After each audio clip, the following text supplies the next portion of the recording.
All right, so here's what we're going to do in this video. I analyzed all 7 of the Magnificent 7 stocks: Microsoft, Meta, Nvidia, Amazon, Apple, Tesla, and Google. But I did not just look at them. I actually ranked them based on what the kind of return I think they will get over the next 10 years using our stock analyzer tool and my own personal assumptions. Now, I've got to tell you, I waited until I finished the full analysis before recording this intro because the results actually surprised me.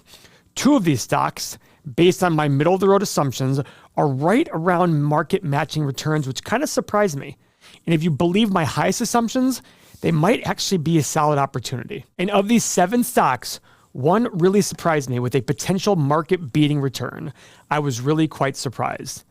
But then 4 others came out with what I think would be underperforming returns, and one of them, and listen to this, is so overvalued based on my valuation that I believe it's downright scary. It might even be a stock I'd consider selling if I owned it. And spoiler alert, it's actually not Nvidia. And I'm going to go so far as to say I think 10 years from now, this very stock will be selling for less than it is today. Now, I'm not just going to rank them. I'm going to walk you through how I analyze each one so you can use the same method to analyze any stock that you are looking at. Nobody else on YouTube is teaching this. And if you stick around, you're going to learn what I think is the single most important rule in investing. A great story becomes a bad investment if you pay the wrong price. All right, let's kick this off with the stock that I believe is a major problem right now. And guys, I've believed that for a while. This is the one that I think might actually lose you a lot of money if you bought it today. And make sure you stick around because the stock I ranked number 1 shocked even me. I ran the numbers myself. And based on my analysis, it might actually be the best opportunity of the Mag 7. And no, it's probably not the one you're thinking about. But let's start with Tesla. Now remember, guys, this is not a robot company. This is not a software business. In its current state right now, over 90% of its revenue comes from cars. So what is it? Say it with me now. It's a car company. Exactly. Thank you to those in the back for announcing that for me. Doesn't mean it'll always be a car company. Remember, Amazon was a book-selling company for a very long time, but then they became the everything-selling company, and now they're they're killing it in the cloud computing world. Tesla is a car company. So, Tesla, all-time highs of $495 hit today? Is today the 17th? It is. Oh my gosh, we hit an all-time high in Tesla today. Guys, it was, oh my gosh, this is it started up the day up to 4 all-time high as we're recording this video. 1.65 trillion market cap. But guys, it's a car company. It's not a software business. When they try to sell software, nobody bought it. They started at $12,000. Nobody bought it. $8,000. Nobody bought it. $99 a month with 2 months for free. Less than 2% of people bought it after the free trial. That is not a software business. But no. It's no longer a software business, Paul. You don't get it. It's a robot business. It's all about the robots. Those robots are incredible. Oh boy. Okay. And by the way, I hope they end up being a very successful robot business. The question is, how much money can you make off of robots? People love bidding up the price of things that are irrational. Price to sales ratio, 17. The average car company is 0.5 to 1. So it is 17 to 34 times overvalued based on that metric alone. 5-year PE, 8 billion. 5-year price to free cash flow, 9 billion. It makes 4 cents on every car it sells. I'm being sarcastic here, but I will say the profit margin, 5-year profit margin is pretty solid, 10.5%. I will give them credit for that. Last year's profit margin, not so much. But remember, guys, as we always talk about, be very careful. Everyone thought that Tesla could not fail. Nothing bad would happen. Kathy Wood and Meet Kevin thought by 2026, Tesla would be selling 5 to 10 million cars a year. Spoiler alert, they're having a hard time selling 1.8 million cars this year in 2025. Guys, things happen. That's why we teach margin of safety. This is why we teach people being cautious. Don't just fall in love with the story. There are 1,000 things going to happen. All of a sudden, the guy who was the left wing everybody loved him because he was an electric vehicle. Then they realized, oh wait, he's right wing. We hate him now. Sales plummeted. It happens. Guys, if this is overwhelming for you, you're not alone. It's overwhelming for everybody at some point in their life. Would you rather be overwhelmed today or 20 years from now? Be overwhelmed today. Learn this. It's very, very useful. I'm telling you right now, it is so liberating to be able to sit there and understand that a stock goes up in the long run because of fundamentals. But in the short run, you have no idea what's going to happen. Let me tell a quick story. I was buying a house in Florida a few months ago, back in July. And something I was just like, something's not feeling right. I never do this. I was like, I'm out of the deal. The real estate agent on the other side, a real pompous guy named Mike, I believe, calls me up. He's like, I don't see, this is terrible. You shouldn't be doing this. My brother works at Lennar and he says we're at the bottom. Report just came out today that Lennar's profits plummeting and they see weak demand, especially in Florida. Whoops. Like, guys, you can't guess these things. And I said to him, I said, fine, are you willing to guarantee me that if the price falls, you'll give me the money back? Well, of course I can't do that. Then shut the fuck up. Same thing with you guys. You can't guarantee the future. You work too hard for your money. Be smart about this. Don't just sit there and chase a hope and a dream. Chase the numbers. Understand what makes sense. Guys, there's a lot of metrics up here. They're pretty much all crap for Tesla. Their growth is like slowed down considerably. But I want you to understand these metrics. I've got a free key metrics PDF for you so you can download it and have all these metrics in front of you so you can understand them and learn them. Click the link below. Go do this. This is why I teach on YouTube. I want people to become investors. I don't want them to be chasing a price going up and down. It's hard. But in a few minutes, I will show you how I put this together to figure out the right price to pay. Let's go look at the 8 pillars. I can't even guess what it's going to. Oh, it's actually not as bad as I thought. 4 checks, 4 X's. The check marks are cash flow growth, net income growth, revenue growth, and reasonable debt levels. Now, here's what's interesting. Their free cash flow in the last 5 years was $5 billion. And their net income in the last 5 years was 8.69. But last year's free cash flow was greater than their net income. So I'm still glad that the debt is low because the car business, I forgot to mention it's a car business. Did I mention that yet? It is not a software business. The car business is a highly capital intensive business. You got to build factories. You got to do all these things in order to build a car. It's a tough business to be in. And I do believe that Elon changed the world in EV, but Ford just announced they're writing off $19.5 billion on their EV stuff. Would you have believed that 5 or 6 years ago? That's nuts, guys. So let's go see what analysts think about this love of our life called Tesla. Wow, big growth though, guys. $1.64 to $8.73 in profit. But here's what's interesting. Let's say you sign a 20 PE to Tesla. That's $170 per share in 2020, at the end of 2029. The stock's currently at $470 per share. So what would the PE have to be here? PE have to be basically 45. You might sit there and say, well, Paul, today the PE is $1 billion, so 45 is cheap. That's not the way to look at it. And I'll get into that shortly here on the stock analyzer tool. I use this tool to put the story and the numbers together, guys. It's so important that you make reasonable assumptions. That's why we have low, middle, and high. Do low assumptions like, hey, listen, if they screw up, I think it's going to be this. High assumptions that they absolutely kill it. But here's the middle. This is what they're probably going to do. Let's pull up the last time I did Tesla. And I'm not going to lie to you guys. I think I did aggressive, high assumptions on things. I did. 10, 15, 20% revenue growth for the next 10 years. That's a lot. Profit margin. I did 8, 12, and 16. Keep in mind, guys, 12 and 16, they've never seen before. That's something to consider. I have my middle and high assumptions, assuming they're going to do things that they haven't done yet. PE, price of free cash flow, did 20, 25, and 30. I think I'm high on these. I think it should be more like 16, 20, and 24 because it's a very low ROIC. But I'm going to go high for them. And finally, my 9% desired return. What is the market return? Because I want to see what it's worth to me. Has no margin of safety in here. I want you to remember there's no margin of safety in this. So you've got to be ready to sit there and say, this is not the price to actually pay. That's the starting point. I hit the analyze button. Boom. I have a low price of 68, high price of 405, middle price of 180. And that's today. But I was saying based on analyst expectations, so I'm probably making better assumptions, higher assumptions than the analysts are here. 177 per share right here. That would be my middle assumption. Negative 12% based on current prices, negative 2% based on my middle assumption, and 7% based on my rosiest of assumptions. Is that worth it for you? If that's worth it for you, I think you're more in love with the story than you should be. And I would exhibit some caution about you. Guys, that was deplorable. Just too expensive for what you're getting. And I want you to know, guys, I've had 2 Teslas in my life. So just remember that. It's not like an anti-Tesla thing. I like Elon Musk's politics. It's not an anti-Elon thing.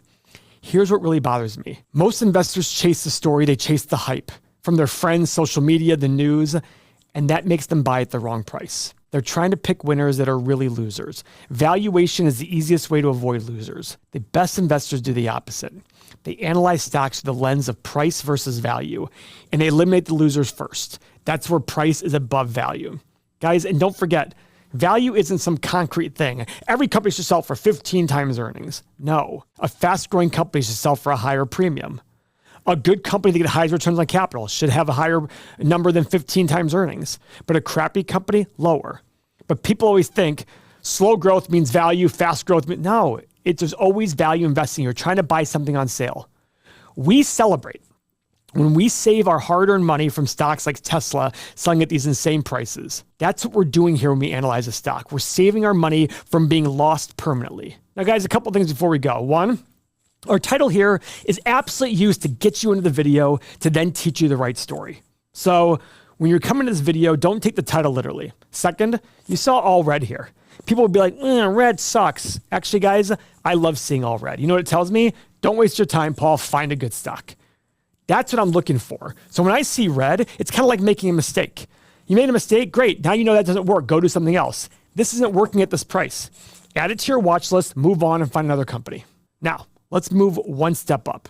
We have 6 more stocks, and a few of them could be winners. Apple, huge company, $4 trillion market cap, generated $100 billion last year in free cash flow, which was lower than their 5-year average of 102. Are they peaking? Well, I don't know. I mean, there's only so many things you can make, but I said that years ago, so I'm probably wrong again. At the end of the day, they are getting more into the subscription business, which is a higher margin business, which I like. Their gross profit has been increasing. It's 47% now. And look at their profit margin. 10 years ago, last 10 years, it was 23. Last 5 years, 25. Last year, 27. So their profit margin's getting better. PE, 36. Price of free cash flow, 41. Huge returns on capital. Guys, premium company. So let's go check out the 8 pillars. Guys, beautiful. This is my favorite one to look at. I love seeing these. It's just valuation. I just got to wait for the right price. Let's see what analysts think about this company. So even though their free cash flow is lower than the last 5 years, analysts still think 10%, 11, 10, 10, 20, and 14% earnings per share growth, doubling in the next 5-6 years. And revenue growing at 6, 7, 8% a year. 6, 8, 6, 7, 7, 6. All right. Slow and steady wins the race a lot of times. So if they're able to buy back cheap shares efficiently, they are going to do quite well. Let's pull up Apple. Okay, I did a 10-year analysis in our stock analyzer tool. I did 3, 6, and 9% revenue growth. I did 24, 26.5, and 29% profit margin. 24, 26.5, 29% free cash flow. Even though there were differences in the last year, in previous years, their free cash flow was higher than their profit margin, so I'm good with this. Finally, PE, 20, 23, and 26. I could see somebody saying 25. I get it. It's a great business. And my 9% desired return, like usual, I hit the analyze button. I have a low price of 122, high price of 284, middle price of 187, low return of -1%, middle return of 4%, high return of 9.5% here. Guys, this is Apple. The best thing they can do with their cash flow is when the stock is selling cheap, buy back a ton of shares. Because I don't know how they're going to grow the business, double it in the next 10 years. 5 years. It's going to be very difficult. They have to grow steady and ingrain themselves in everybody's lives and be the provider of all those electronics for them. And even though Apple looks like a stretch at this current price, we are starting to get into positive returns. And we have 5 more stocks ranked much higher. So let's go look at the next stock, Nvidia. Now, for the big mamma jamma, Nvidia, 4.3, guys, great balance sheet. Essentially no debt because the enterprise value and market cap are the same. Free cash flow, guys, look at this. 5-year average free cash flow, $32 billion. Last year, $77 billion. They've absolutely skyrocketed their free cash flow in the last 5 years. Again, big discrepancy between net income and free cash flow. There are questions. Michael Burry is saying that he thinks it's like Cisco in 2000, that they're reporting revenue a little weird. In addition, they're investing in companies, X amount of dollars, and then they expect the same amount of money back in terms of revenue. So people are wondering, are they just creating their own demand? It's a reasonable question to ask. Look at this dividend. Adorable, 0.02%. Profit margins, increasing. 10-year margin is 46, 5 years 49, 1 year is 53. Is this sustainable? AI boom's been huge. We don't know what the future looks like. Are they going to keep generating these high profit margins? Growth rates enormous. 33-year revenue growth rate of 87%. High returns on capital. 23% a year for the last 5 years, 42% last year. Jesus Christ, guys. Incredible. I'm going to guess what the 8 pillars are going to look like. Yep. 6 checks, 2 X's. Those 2 X's are evaluation metrics. Look at this, such low debt. Half a year of free cash flow can pay back, can pay off all their long-term liabilities. Analyst estimates. So analysts are very optimistic, tripling their earnings per share over the next 5 years, from $3 a share to $9 per share.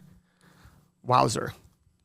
And then revenue growth from $132 billion to $391 billion in the next 5 years.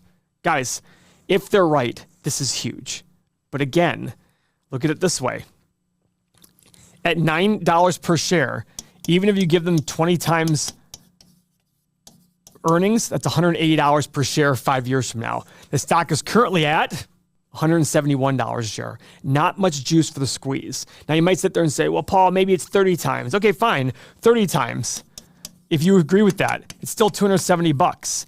Yeah, it's a good gain, but everything has to go very, very well, and the market has to be very frothy for that to happen. So we go to our stock analyzer tool.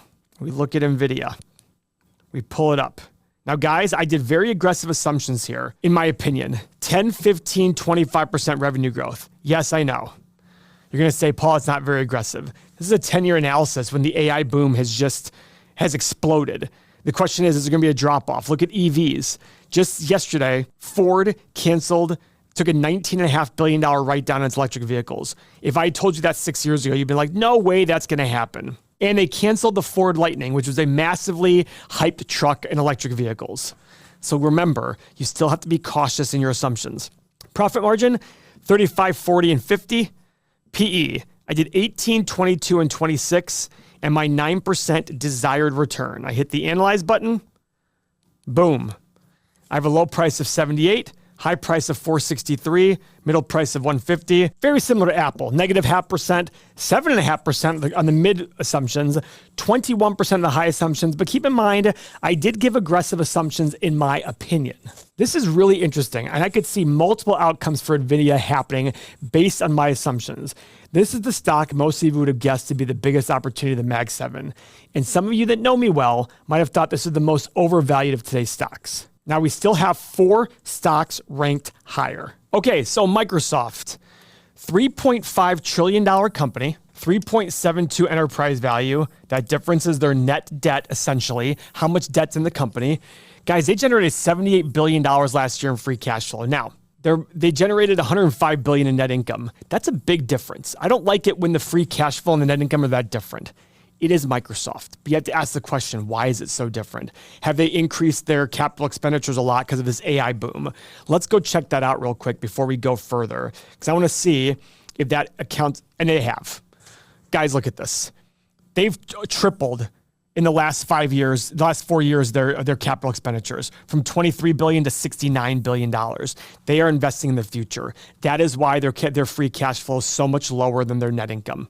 Because for those of you who are new, that's usually a red flag, especially on companies that are like, what's going on here? But Microsoft's a very tried and true business, so I'm not as worried about that. All right, it's selling for 33 times earnings, which is high. Guys, look at this. Their dividend is only 0.7%. But because of their market cap, that eats up $25 billion of their free cash flow. They spend $25 billion a year on this 0.7% dividend. All right, profit margin, good stuff, very consistent. Although growing the last 10 years, but in the last 5 years, very consistent, about 35%. High gross margin, 69%. Look at this growth rate. But they have a lot of acquisitions here. They spent $107 billion in the last 5 years on acquisitions. Wowzer. But growth rate, pretty solid. Let's go look at their 8 pillars. What are the 8 pillars? Guys, I love this. 6 checks, 2 X's, then 2 X's are their valuation metrics. So just looking at the 8 pillars, I'm sitting there saying, I'm just waiting for a better price, assuming that it's expensive. 52 times 5-year free cash flow and 43 times earnings is a lot for a $3.5 trillion company, as sexy as it may be. Let's go to our analyst estimates. Look at this growth in earnings per share, $13.60 this year to $32.30 in the next 5 years. That is double-digit growth every single year and well into double-digit. With revenue growth of 16%, 15, 16. Guys, this is huge numbers for such a big company. But again, if you pay too high a price, you're not going to get a good return. That's something key to remember. So what is the company worth to us today? Let's pull up Microsoft in our stock analyzer. The last time I did my 10-year analysis, I did 6, 9, and 12% revenue growth. Seems a little low based on what analysts are saying, right? Of course, you can go higher in there, but this is such a large company. I just assume that things are not going to be as rosy, but I could be wrong. Profit margin. I did 32, 34, and 36. Guys, their free cash flow, I'm just going to put it exactly the same because I think there is an explanation for that. So I'm not going to worry about making it different. Now, PE for 10 years from now, 20, 23, 26, and my desired return of 9%. Intrinsic value return. I hit the analyze button. The stock's currently at 476.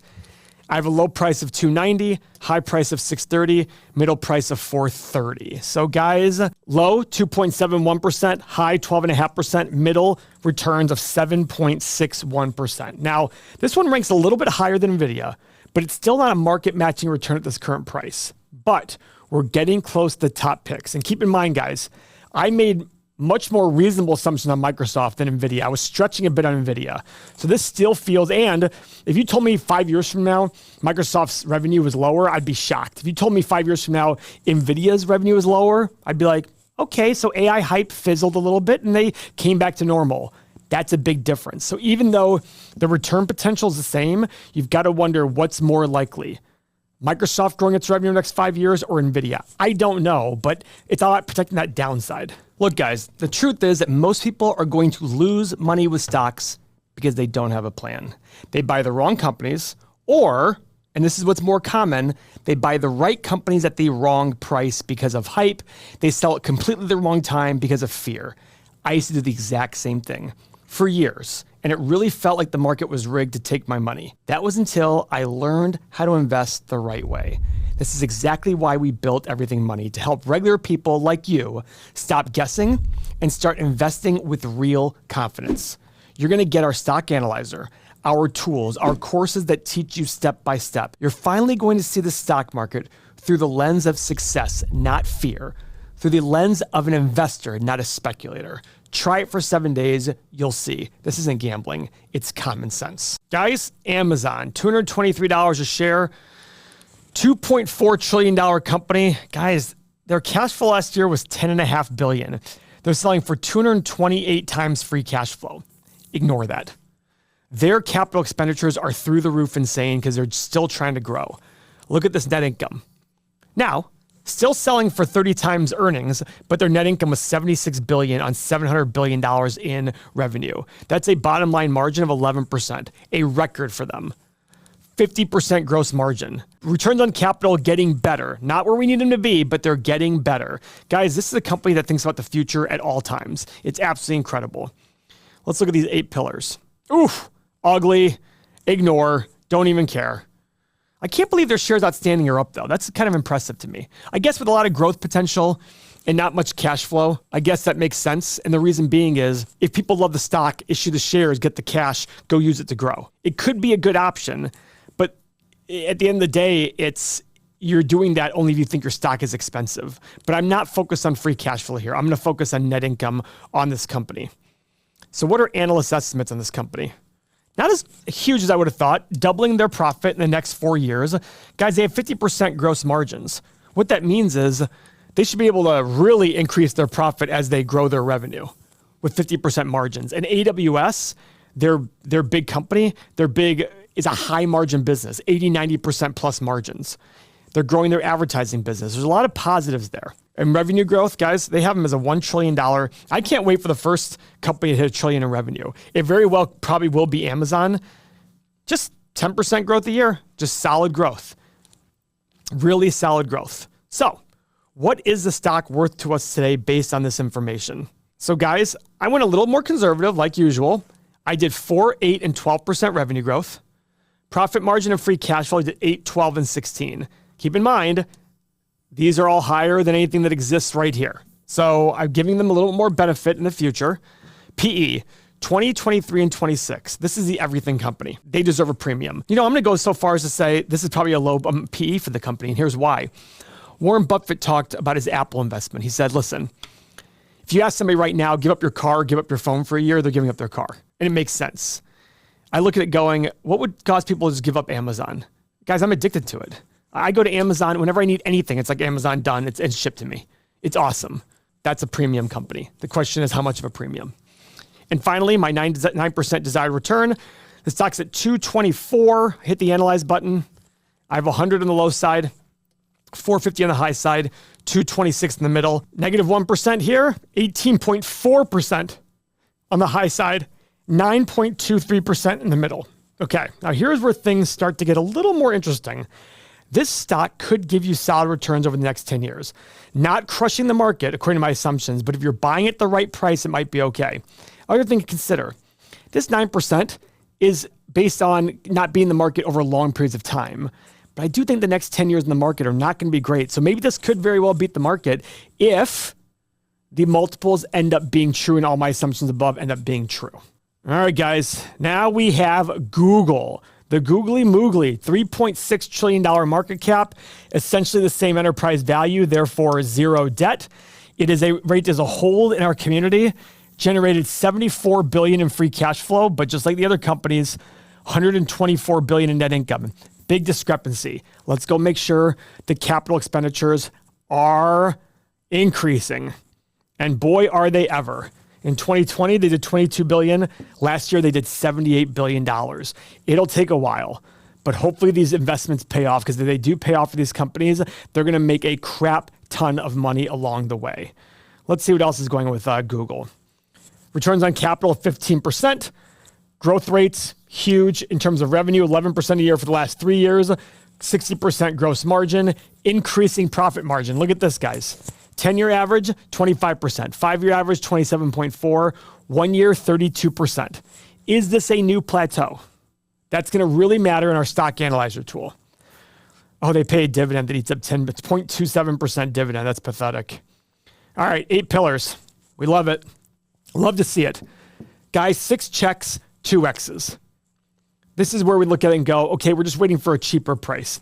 They've got low debt, revenue growth, net income growth, high returns on capital. They bought back shares, hopefully intelligently, but either way, high valuation metrics.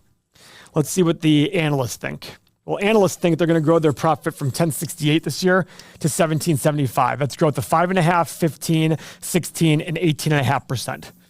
All right. Not bad. There's been talk about AI disrupting Google and not making it easy for Google to make money. We've heard this before. And then revenue growth. Guys, look at this. 410 to 650. And guys, their profit margin's huge. So I think Amazon did like 600 some billion this year.